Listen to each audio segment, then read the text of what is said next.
Anong plano mo ngayon? Susuko ka ba? Naku, bakit naman po siya susuko? Di kinulong lang siya ulit. Perfect na po yung disguise ni Pepe. Naniniwala nga yung mga taong patay na si Pepe. Sorry, naninigurado lang ako. Paano kapag nakita ka nila? Paano kung mahuli ka nila? Di lalo nilang iisipin na nagtatago ka dahil totoo ang ibinibintang nila sa'yo.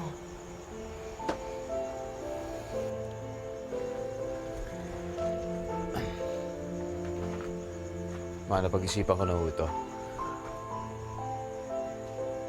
Walang mangyayari sa akin kung susukula ako sa polis. Kinakailangan sa puntong tumalaman natin kung sino pumatay kay Papa. Kung sino talaga nag-frame up sa akin.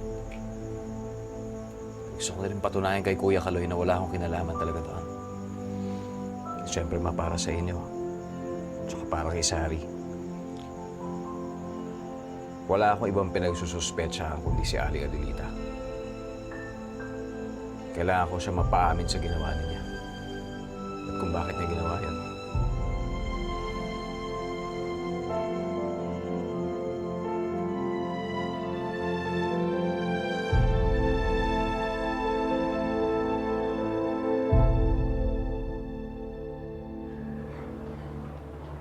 Dahil napatunayan mo ang loyalty mo sa amin doon sa kaso ni Pepe. Itong barangay mo magiging distribution center ng zombie pill sa lugar na to. Tataas na ang komisyon ko? Hindi lang to basta komisyon, Kapitana. Hawak mo na rin ang antidote ng zombie pill. At ikaw, ang bahala sa presyo. Welcome to the big league.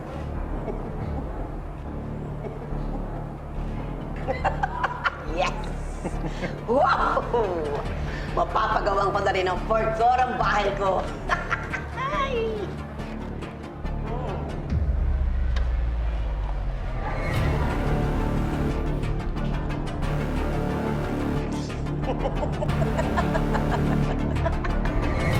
Mag-iingat ka, ha? Ang ganda naman ng sasakyan ng pinahiram sa'yo ng mga taong nakilala mo. Batol, sa'yo rin to. Pindutin mo lang dyan, ha? Mamangha ka dyan. Dito? Genius yata ako. Bahala na. Tsaka salamat dito, ha. Kung di ka pa natakot sa multo, hindi mo pa susoli sa akin. Hindi ako takot sa multo, no? Talaga. Paano, ma? Mauna na ako.